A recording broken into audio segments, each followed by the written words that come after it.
अस्सलाम वालेकुम नाजरीन, प्रोग्राम तालीम और दुनिया के साथ मैं हूँ हिरा वकीद। नाजरीन, वक्त इतना बदल चुका है और आजकल के वक्त की अगर बात की जाए तो सबसे ज़्यादा अहमियत पैसे की होती है। लेकिन अगर पैसे को थोड़ा सा अंडरस्टैंड किया जाए तो पाकिस्तानी पैसा, पाकिस्तानी रुपया तो बतदरीज तंजली का शिकार है, यानी कि डी वैल्यूएशन उसकी इतनी ज़्यादा हो गई है कि पैसा ज़्यादा होने के बावजूद भी चीज़ें कम आती हैं। ये क्यों होता है? दरअसल नाजरीन, इसका ताल्लुक जो है इंटरनेशनल करेंसीज के साथ भी होता है, जहां पर पैसे की अहमियत तो बढ़ जाती है, ज़्यादा पैसा रखने की ज़रूरत होती है, लोग रखते भी हैं, डिफरेंट कंट्रीज़ भी ज़्यादा ज़र मुबादला के ज़खायर को बढ़ाती हैं, लेकिन इसका असर जो है वो कमोडिटीज़ के ऊपर, अशिया खुर्दनोश के ऊपर पड़ जाता है, जो कि फिर भी कम आ रही होती हैं। तो फिर मसला क्या होता है? मसला ये होता है कि पैसे की अहमियत बहुत ज़्यादा बढ़ गई है, उसमें फिर कौन सी करेंसीज ऊपर हैं? पाकिस्तानी करेंसी तो खासी बुरी कंडीशन के ऊपर आ चुकी है। आज के शो को इसी हवाले से तरतीब दिया है ताकि हम जान सकें टाइम वैल्यू ऑफ मनी क्या है, यानी कि पैसे की अहमियत और पैसे की कितनी अहमियत होना ज़रूरी है। इसके ऊपर बात करने के लिए हमने एक दानिश्वर फराज भट्टू साहब को, मधु के फराज साहब बहुत शुक्रिया। क्या कहेंगे टाइम वैल्यू ऑफ मनी, हमारे नाजरीन को कैसे समझाएंगे आप? हाँ देखें, सबसे पहले तो ये बात एक समझने की है कि ये जो रुपया होता है या पैसा होता है, इसकी इटसेल्फ कोई इतनी वैल्यू नहीं होती। Because itself it is just a piece of paper. इसको लेके आप फॉर एग्जांपल किसी फॉरेस्ट या जंगल में चले जाएं तो वहां पे इसकी कोई अहमियत तो नहीं है। इसकी अहमियत है इस रियल वर्ल्ड के अंदर, जहाँ पे सारे लोग बिलीव करते हैं कि इस रुपए की इतनी वैल्यू है, जो कि डिटरमिन इससे होती है कि एक सेट क्राइटेरिया होता है, कमोडिटी की प्राइसेस होती हैं, आप उतनी प्राइस पे करते हैं, आपको वो कमोडिटी मिल जाती है। हाँ, अब आपने जो पूछा कि ये पैसे के का उतार चढ़ाव कैसे होता है, यानी फॉर एग्जांपल हम आज से कोई दो साल 3 साल पहले 100 रुपया लेके जाते थे, तो उसमें अगर फॉर एग्जांपल हमें 5 चीजें मिल जाती थी, तो आज हमें वो 100 रुपए के बजाय 200 रुपये लेके क्यों जाना पड़ता है। और पहले अगर हमें 5 चीजें मिलती थी तो अब उसकी बजाय हमें उससे भी थोड़ी, यानी 1 या 2 चीजें क्यों मिलती हैं, यानी हम थोड़ी चीजें अब उतने पैसों में क्यों खरीद सकते हैं। तो उसकी अब इस चीज के साथ उसका ताल्लुक है कि with the passage of time economy के अंदर जो शिफ्ट आती है, आपकी जो नेशनल इकोनॉमी है उसके अंदर भी इंटरनेशनली जो रिकग्निशन और जो वैल्यू है रुपए की, तो उसके हिसाब से फिर ये चीजें सेट होती हैं। पाकिस्तानी रुपए को हमने देखा है कि काफी कुछ रीसेंट ईयर्स के अंदर 2017 से अभी तक देखें तो कर्व के अंदर इसका जो डाउनवर्ड ट्रेंड है वो काफी ज्यादा आया है।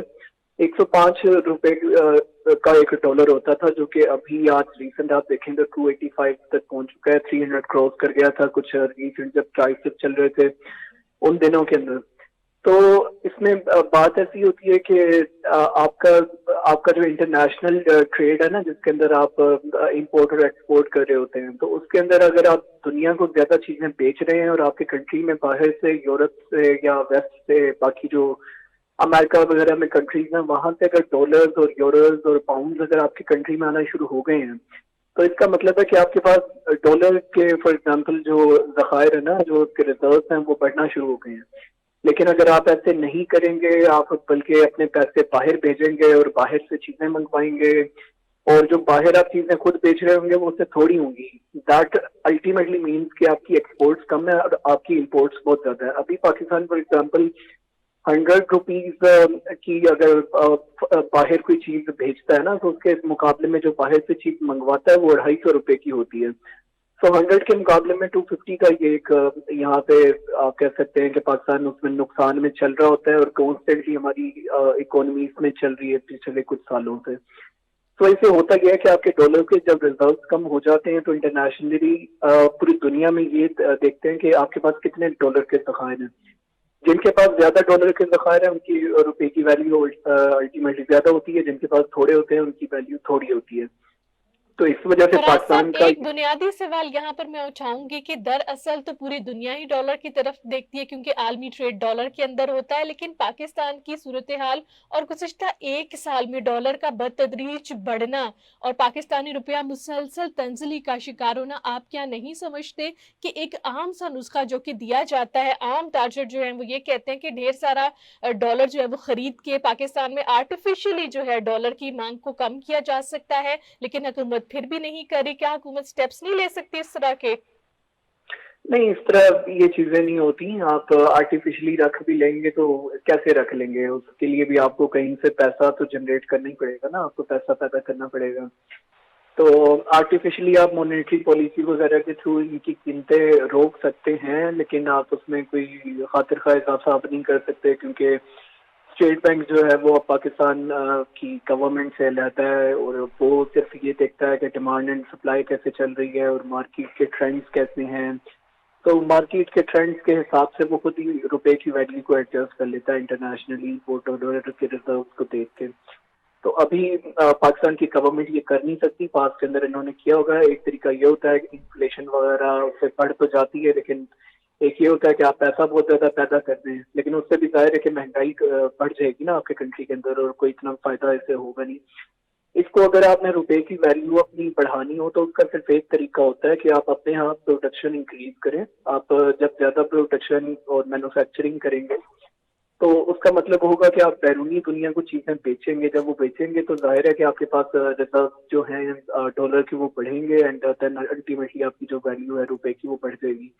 تو اس وجہ سے یہ کہتے ہیں کہ آپ کے پاس ابھی جو پریزنٹ کے اندر پیسہ ہو وہ آپ کو چاہیے کہ آپ انویسٹ کریں, and when you will invest that money تو آپ کو فیوچر کے اندر چاہے انفلیشن ہو, چاہے انٹرسٹ ریٹ بڑھے یا کم ہو یا جو مرضی ہو جائے, بٹ آپ نے وہ پیسہ انویسٹ کیا ہوگا تو وہ آپ کو ریٹرن میں پروفٹ دینا شروع کر دے گا.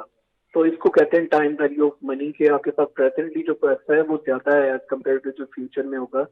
بیکاز آپ فیوچر کے اندر روپے کی ویلیو کا آپ کو نہیں پتا, لیکن آپ انویسٹ کر دیں گے تو وہ پیسہ اگر ڈبل ٹرپل ہو جائے گا تو ویلیو اگر روپے کی گر بھی جائے still there is a chance کہ آپ کے پاس زیادہ پیسہ ہے, بیکاز آپ کے پاس پیسہ وہ بڑھتا جا رہا ہے, آپ کی جو آپ نے انویسٹمنٹ کی ہوئی ہیں وہ ڈبل ٹرپل ہو رہی ہیں. فراز صاحب آپ نے بڑی ہی بنیادی بات کی کہ پاکستان کی پروڈکشن اور ایکسپورٹ بڑھانے سے جو ہے اس سے فرق پڑ سکتا ہے, لیکن جہاں پر بات کریں گے پاکستان میں ایک سیاسی عدم استحکام ہے, معاشی کوئی پالیسی نظر نہیں آتی, آئی ایم ایف کے مشکل ترین معاشی پیکج کا ہم حصہ رہ چکے ہیں, اور اس کے علاوہ خطے کی صورتحال بھی خاصی پاکستان کے اوپر اثر انداز ہوتی ہے. ان تمام چیزوں کا اثر پاکستانی کرنسی یعنی کہ پاکستانی روپے کے اوپر بھی پڑا ہے. آپ کیا سمجھتے ہیں کہ ان حالات میں حکومت کو آپ کیا مشورہ دیں گے؟ لیکن سب سے پہلے تو ہمیں اپنے ملک کے اندر اسٹیبلٹی کی بڑی ضرورت ہے. ابھی جو ہماری کرنٹ رجیم جو سیٹ اپ ہے نا پاکستان کے اندر, جو حکومت ہے ابھی یہ پی ڈی ایم کی, تو اول تو کوئی یہ الیکشن میں ووٹ لے کے تو نہیں آئے ہوئے. یہ جب چاہتے ہیں کہ ایک کولیشن گورنمنٹ آلریڈی بھی تھی پی ٹی آئی کی, اس میں سے کچھ ممبرز ان کے ٹوٹ گئے, وہ پی ڈی ایم کے ساتھ جڑے, یا پی ڈی ایم کی اس طرح سے گورنمنٹ بن چکی ہے. تو ایسی ایک فرسٹ آف آل تو ہمارے کنٹری کو ایک ایسی گورنمنٹ کی ضرورت ہے جو کہ الیکشن سے آئی ہو, اینڈ اٹ ڈزنٹ میٹر کہ وہ کس بھی پارٹی کی ہے اینڈ کیا ان کا ہے, بس عوام کا ان کے اوپر اعتماد ہو, اینڈ دین پہ وہ لانگ ٹرم پالیسیز بنائے. اس میں سب سے پہلی چیز جو ہونی چاہیے وہ یہ ہونی چاہیے کہ آپ کی جو پالیسیز ہیں ان کے اندر تسلسل ہو. اگر آپ کی پالیسیز کے اندر کنٹینیوٹی نہیں ہے تو اس کا مطلب ہے کہ آپ جو باہر والا بڑا کیپٹلسٹ ہے, فورن کیپٹلسٹ, وہ آپ پہ اعتماد نہیں کر سکتا. اسے نہیں پتا کہ آپ فیوچر میں آپ کی اکانومی کا ٹرینڈ کیا ہوگا, آپ کی کنٹری کے حالات کیسے ہوں گے, اور آپ کی پالیسیز پھر کس طرح کی بن جائیں گی. تو ایک لانگ ٹرم پالیسی بننی چاہیے. اینڈ دین سیکنڈلی اس کے لیے ملک کے اندر امن ہونا بھی بہت ضروری ہے, کہ آپ کے ملک میں اگر آپ فار ایگزامپل انڈسٹریلائزیشن ہی صحیح سے کرنا چاہتے ہیں, تو اگر آپ کے ملک میں بہت زیادہ دہشت گردی ہے, یا پھر آپ کے ورکرز میں بہت انتہا پسندی ہے, جیسے کہ ہم نے دیکھا کہ سیالکوٹ میں کچھ واقعات ہوئے تھے انتہا پسندی کے, تو ان چیزوں کو بھی تو کنٹرول کرنا پڑتا ہے نا آپ نے, جب اپنے ملک کے اندر کوئی اکانومی کو ٹھیک کرنا ہوتا ہے. جب یہ چیزیں ہو جاتی ہیں تو پھر آپ نے اس پہ آنا ہے کہ آپ نے اپنے ملک کے اندر ایجوکیشن کا اور پھر اسکل سیٹ کا بجٹ بڑھانا ہے, اپنے ملک کے اندر لوڈ شیڈنگ وغیرہ ختم کرنی ہے, آئل اینڈ گیس کی سپلائی جو ہے اس کو سستے داموں بھی رکھنا ہے, اور ایک مسلسل اس کی سپلائی رہنی بھی چاہیے تاکہ انڈسٹریز چل سکیں. انڈسٹریز تو نہیں چل سکتی جب بجلی ان کے پاس نہ ہو, گیس نہ آ رہی ہو. تو یہ چیزیں انشور کرنی ہے. اس لیے سب سے پہلے تو ضروری یہ ہے کہ ایک ایسی گورنمنٹ آئے جو کہ عوام کے ووٹوں سے آئی ہو, اور پھر عوام کوئی 5 سال ان کو برداشت کرنے کے لیے تیار ہوں. फराज साहब, एक आखिरी सवाल का जवाब दे दीजिए कि बैरूनी कर्जों के ऊपर हर हुकूमत का इन्हिसार होता है। जिसकी भी पाकिस्तान में हुकूमत बनती है वो आईएमएफ के पास चला जाता है, दोस्त ममालिक से पैसा ले लेता है। तो क्या इस तरह का पैसा आना पाकिस्तान में और किसी भी मुल्क में, क्या उस मुल्क की जो पैसे की वैल्यू है, क्या वो उसको इंक्रीज करता है या वो वहां पर स्टेगनेट कर देता है? देखिए, ये पॉलिसीज जो है ना पाकिस्तान की, बाहर से कर्जा ले लेना, आर्टिफिशियली कुछ पैसे रख लेना रिजर्व दिखाने के लिए, और मुसलसल एक आईएमएफ का सर्कल है। इसी में बहुत थोड़े कंट्रीज ही होंगे अगर हैं जो पाकिस्तान से ज्यादा दफा आईएमएफ के पास गए हों। तो आईएमएफ के पास मेरा ख्याल है बिल्कुल जाना ही नहीं चाहिए, लेकिन आपके पास जब चॉइस नहीं होती है तो फिर आप चले जाते हैं। सबसे पहली चीज जो है ना हमारे कंट्री को, वो जरूरत ये है कि अपनी पॉलिसीज को ठीक करें। अभी जो ये कैपिटलिस्ट और एलिटिस्ट इकोनॉमी बना के रखी हुई है इन पॉलिसीज के नतीजे में, उसमें आपने देख ही लिया है कि मुल्क में बेरोजगारी कितनी ज्यादा है, गुर्बत कितनी ज्यादा है, लोगों का हैप्पीनेस का इंडेक्स कितना नीचे गया है, फ्रस्ट्रेशन कितनी ज्यादा है। एंड अब तो हाल ये भी है कि लोग अपनी कोई दवा भी नहीं ले सकते। तो ये आपको पॉलिसीज चेंज करनी पड़ेंगी। आपको बजाय कि अपने डिफेंस और बाकी फजूल के जो शाही अखराजात हैं, और देखिए हमारे मुल्क में एक आम बंदे के पास रोटी खाने को नहीं होती, लेकिन इस मुल्क के अंदर आप देखते हैं कि बिल्लियों के और कुत्तों के खाने बाहर से वेस्ट से इम्पोर्ट हो रहे होते हैं कि जी वो ला के इधर अपने इलीट के लोगों को देते हैं कि वो अपने पालतू जानवरों को उस तरह का खाना खिलाने। अब इस तरह की पॉलिसी, ये चीजें बंद करनी पड़ेंगी। सबसे पहले तो आप जो बाहर से मंगवाते हैं ना, ये लग्जरी जो बाहर से आप इंपोर्ट करते हैं, इसको आप सबसे पहले खत्म करें। देन उसके बाद आप अपनी इंडस्ट्रियलाइजेशन पे फोकस हो, आप करते लें बाहर से या जो भी करें, लेकिन सबसे पहले मुल्क के अंदर कोई इंडस्ट्रियलाइजेशन को स्टार्ट करें ना। उसके लिए फिर पीस भी जरूरी है।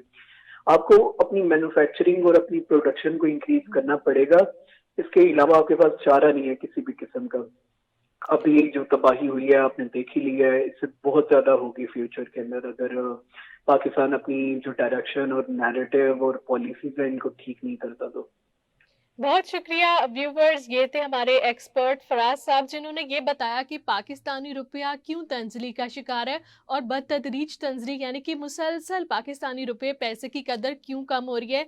उसका बुनियादी एक जो फंडामेंटल है वो ये कि पाकिस्तान की एक्सपोर्ट जो है वो बहुत कम है, जिन्हें बढ़ाने की ज़रूरत है। और इम्पोर्ट्स, हर तरह की इम्पोर्ट्स के ऊपर बैन होना चाहिए। पाकिस्तान से बाहर से लोग चीज़ें मंगवा रहे होते हैं और मार्केटों में सप्लाई हो रही है, ऑब्वियसली जो इम्पोर्ट टैक्स है वो भी ज़्यादा होता है और बाहर से मंगवाई हुई चीज़ भी डॉलर रेट्स के ऊपर होती है, तो वो महंगी ही आवाम को मिलेगी। तो महंगी मिलेगी तो महंगाई बढ़ेगी, पाकिस्तानी रुपए की वैल्यू कम होती जाएगी। और ये बुनियादी चीज़ें हैं जो हुकूमत वक्त को समझनी चाहिए और इसके लिए माशी प्लानिंग करनी चाहिए। आईएमएफ के पास तो कोई भी चला जाता है कर्जा लेके, कशकोल लेके, चंदा लेने के लिए तो चले जाते हैं, लेकिन इन चंदों से पाकिस्तान की आवाम को ना रोटी मिलती है दो वक्त की, ना उनको पाकिस्तानी रुपए पैसे की कोई कदर समझ लगती है। तालीम और दुनिया से मुझे दीजिए इजाज़त। अल्लाह हाफिज़।